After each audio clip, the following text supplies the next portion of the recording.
अंधे प्यार में कातिल बनी एक महिला की कहानी जानकर आपकी रूह कांप जाएगी। पति की हत्या करने वाली बेरहम बीबी और ममता का गला घोंटकर बेटे को मौत की नींद सुलाने वाली इस हत्यारन ने आखिर ऐसा क्यों किया? आज की कहानी उत्तर प्रदेश के गोरखपुर जिले से उस हत्यारन की है जिसने अंधे प्यार में पागल होकर प्रेमी के साथ मिलकर पति को मौत की नींद सुला दिया। इससे भी शर्मसार और भीतर तक झकझोर देने वाली बात तो ये है कि उसने प्यार में अड़चन समझकर अपने 4 साल के मासूम बेटे को भी मौत के घाट उतार दिया। जय जय जय श्री राम, सत श्री अकाल, जय भीम, जोहार, आदाब, नमस्कार। मेरा नाम है पंकज जैन। आप देखना शुरू कर चुके हैं द क्राइम फोकस। आपके अपने चैनल में आपका स्वागत है। उम्मीद करते हैं आप सभी स्वस्थ और मस्त होंगे। शाम के 7:30 बज चुके हैं और जुर्म की सनसनीखेज कहानियों का जो सिलसिला है वो बदस्तूर जारी है। वीडियो में आगे बढ़ने से पहले चैनल को सब्सक्राइब कर बेल आइकॉन ऑन कर दीजिए ताकि आप कोई भी नई क्राइम स्टोरी मिस ना करें। वीडियो को अभी से लाइक कर दीजिए। फेसबुक यानी किसी प्लेटफॉर्म पर आप देख रहे हैं तो हमें फॉलो करें, क्योंकि यहाँ आपको मिलती है जुर्म की वो सच्ची दास्तां जो आपको और आपके परिजनों को करती है अपराधियों से सावधान। तो आइए अब बिना किसी देरी के शुरू करते हैं आज की सच्ची कहानी। दरअसल गोरखपुर जिले के शाहपुर के बसारतपुर अशोक नगर में बागेश्वरी नाम की एक वृद्धा रहा करती थी। उनके 2 बेटे, जिनमें बड़ा बेटा राजकुमार यादव जो पुलिस डिपार्टमेंट में इंस्पेक्टर है और छोटा बेटा डॉक्टर ओम प्रकाश यादव जो नेत्र परीक्षक होता है, दोनों ही शादीशुदा थे और बीवी बच्चों के साथ यहीं रहा करते थे। 38 वर्षीय डॉक्टर ओम प्रकाश यादव और पत्नी अर्चना का एक 4 साल का बेटा था जिसका नाम नितिन था। उधर राजकुमार के बच्चे भी बाहर रहकर पढ़ाई किया करते थे। ओम प्रकाश ने मोगला में अपने परिवार के लिए एक अलग से घर बनवा लिया था और जल्द ही वह नए घर में शिफ्ट होने वाला था। 13 फरवरी को बेटे के जन्मदिन और गृह प्रवेश दोनों फंक्शन एक साथ करने की तैयारी कर ली गई थी। सब कुछ ठीक ठाक चल रहा था। जनवरी माह में घर में कुछ निर्माण कार्य भी शुरू हो गया तो रोजाना की तरह 21 जनवरी 2016 की सुबह करीब 8:30 बजे मजदूर घर पर आ जाते हैं और दरवाजा खोलते हैं। तभी बागेश्वरी देवी को छोटी बहू अर्चना की आवाज़ सुनाई पड़ती है जो दरवाजा खोलने के लिए चिल्ला रही थी। आवाज़ सुनकर सास बागेश्वरी जाकर देखती है तो बेडरूम के सामने वाले रूम में वो बंद थी और बाहर से कुंडी लगी हुई थी। उसे बाहर निकाला जाता है। अर्चना के निकलते ही दोनों ओम प्रकाश के बेडरूम में पहुंचे। वहां अंदर बाप बेटे की खून से लथपथ लाशें पड़ी हुई थी। बेड पर ही खून से सना हथौड़ा था जिससे ओम प्रकाश की हत्या की गई थी। दोनों की चीख सुनकर किराएदार पति पत्नी वहां आ जाते हैं और पुलिस को सूचना देते हैं। पुलिस आती है। पूछताछ में मृतक की पत्नी बताती है कि रात में पड़ोसी के यहाँ एक पार्टी थी। इस दर्द की वजह से वो वहां नहीं जा सकी और दूसरे कमरे में जाकर सो गई। ओम प्रकाश पार्टी से लौटकर आए होंगे और अपने बेडरूम में बेटे के साथ सो गए होंगे। सुबह बाहर से कमरा बंद होने पर उन्होंने सास को आवाज़ लगाई। कमरा खुलने पर देखा तो पति और बेटे मृत पड़े हुए थे। मतलब डॉक्टर ओम प्रकाश यादव व उनके बेटे नितिन की उनके ही घर में निर्मम हत्या कर दी गई थी। लेकिन कातिल कौन है और हत्या क्यों की गई, यह एक पहेली बन गई थी। शुरुआत में लूट के इरादे से हत्या का अंदेशा लगाया गया, लेकिन पुलिस को घर में लूटपाट या कुछ चोरी जाने की निशानी नहीं मिलती। ऐसे में कयास लगाए जाते हैं कि ये जो हत्या है किसी रंजिश के चलते की गई होगी। अब चूंकि ये जो ओम प्रकाश है काफ़ी मृदुभाषी और सरल स्वभाव का था, इसलिए उसकी किसी से भी सीधी रंजिश की बात सामने नहीं आती है। अब कुल मिलाकर यह हत्या की जो गुत्थी थी वो उलझती जा रही थी।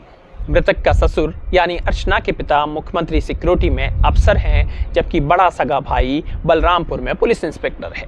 मामला हाई प्रोफाइल देख पुलिस के पसीने छूट रहे थे। अब पुलिस को इन हत्याओं के पीछे किसी गहरे षड्यंत्र का शक होने लग गया था, लेकिन कोई सुराग पुलिस के हाथ नहीं लग रहा था।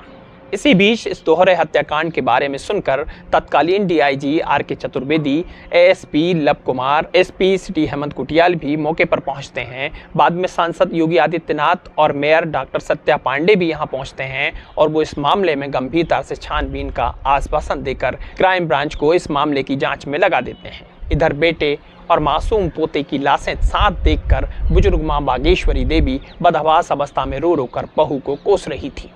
तभी दोपहर में बड़े बेटे इंस्पेक्टर राजकुमार के घर पहुंचने पर मानो उनके सब्र का बांध ही टूट गया था। वो बिलखते हुए बोली कि तुम्हें तो सब पता था लेकिन तुम भी कुछ कर ना सके। राजकुमार बस नम आंखों के साथ मां को संभालने में लगा रहा। इधर पुलिस को एक सवाल परेशान किए जा रहा था कि ओम प्रकाश के साथ 4 साल के मासूम नितिन को आखिर क्यों मारा गया। पुलिस को आशंका थी कि संभवतः पिता की हत्या के समय बेटे की नींद खुल गई होगी और वह हत्यारे को पहचान रहा होगा। ऐसे में सबूत मिटाने के लिए बच्चे की जान लेना कातिल की मजबूरी बन गई होगी। इस मामले में खुलासे के लिए पुलिस परिवार और उसके सभी संबंधियों के मोबाइल कॉल्स की जांच कर रही थी, क्योंकि पुलिस को शक था कि हत्यारों के तार हो ना हो कहीं ना कहीं परिवार या किसी संबंधियों से जुड़े हो सकते हैं। इसी बीच मृतक डॉक्टर ओम प्रकाश की मां बागेश्वरी देवी बेटे और पोते की हत्या का आरोप अपनी बहू अर्चना पर लगाते हुए पुलिस को तहरीर देती है कि उसकी बहू किसी से बात किया करती थी, जिसे लेकर अक्सर उनके बीच झगड़े हुआ करते थे। अब मानो पुलिस के हाथ तो कोई जादू की छड़ी लग चुकी थी। मां की तहरीर के आधार पर पुलिस सर्विलांस व कॉल डिटेल्स की मदद से 24 घंटे के भीतर इस अंधे कत्ल की गुत्थी को सुलझा देती है। तो जो कहानी सामने आती है वो रोंगटे खड़े करने वाली थी, क्योंकि हत्या करने वाला कोई और नहीं बल्कि मृतक की पत्नी अर्चना और उसका प्रेमी अजय यादव था। लेकिन सवाल उठता है कि इन दोनों ने ऐसा क्यों किया। असल में फैमिली में ज़्यादा काम ना होने की वजह से अर्चना अक्सर सोशल साइट पर बिजी रहने लगी। उसने अपना एक फेसबुक अकाउंट बना लिया। इस दौरान उसकी दोस्ती फिरोजाबाद के रहने वाले एक प्राइवेट टीचर अजय यादव से हो गई। अजय खुद को एक पार्टी का बड़ा नेता बताकर अर्चना पर डोरे डालने में कामयाब रहा। दोनों ने एक दूसरे का मोबाइल नंबर लिया और बातचीत शुरू कर दी। उनकी दोस्ती का सिलसिला अंधे प्यार में बदल चुका था। वे रात में घंटों बात किया करते थे। समय के साथ साथ दोनों का प्यार परवान चढ़ा तो एक दूसरे से बात करने और मिलने को बेताब रहते। लेकिन पति को इस बात की भनक लग जाती है। अब अर्चना पर रोक टोक बढ़ने लगी, लेकिन अर्चना अपने पति और ससुराल वालों से प्रेम संबंध छुपाने के लिए प्रेमी से दूसरे सिम कार्ड से बात करने लगी। उससे बात करने के लिए सिम लगाती और बात करने के बाद सिम निकाल कर रख दिया करती। लेकिन उसके पति को इस बात का शक हो गया, जिसके बाद अर्चना पर बंदिशें और बढ़ जाती हैं। इधर प्रेमी से मिलने को बेताब अर्चना पलंग पर करवटें बदल बदल कर रातें काट रही थी और एक दिन उसने पति को ठिकाने लगाने का मन बना लिया। 20 जनवरी को ट्रेन से अजय यादव गोरखपुर पहुंच जाता है और बच बचा कर वह अर्चना के घर में दाखिल हो जाता है। अब ये दोनों फिजिकल रिलेशन बनाते हैं, क्योंकि इस वक्त पति किसी पार्टी में गया हुआ था। देर रात पति लौट कर आ जाता है। 20-21 जनवरी 2016 की दरमियानी रात अर्चना पति और बच्चे की सोने की जानकारी अजय यादव को देती है।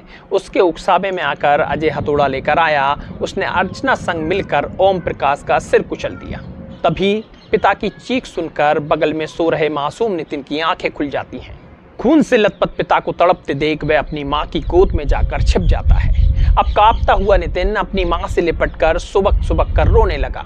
कुछ ही देर में थोड़ी राहत महसूस कर ही रहा था कि अर्चना ने प्रेमी से अपने ही बेटे को मारने की बात कही, लेकिन उसका प्रेमी ऐसा करने से साफ इनकार कर देता है, जिसके बाद ममता को शर्मसार कर दुनिया के सबसे मजबूत और अतुलनीय प्रेम यानी मां के रिश्ते को तार तार करने वाली ये डायन पहले उसे गोद में लिटाकर चुप कराती है और फिर अपने ही 4 साल के मासूम बेटे को खुद ही गला घोंटकर मौत के घाट उतार देती है। इस तरह ये ओम प्रकाश और 4 साल के मासूम नितिन की हत्या कर देते हैं।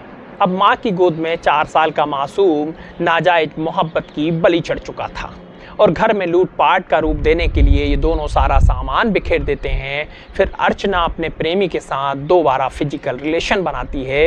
इसके बाद उसे कमरे में बंद करके अजय भाग निकलता है।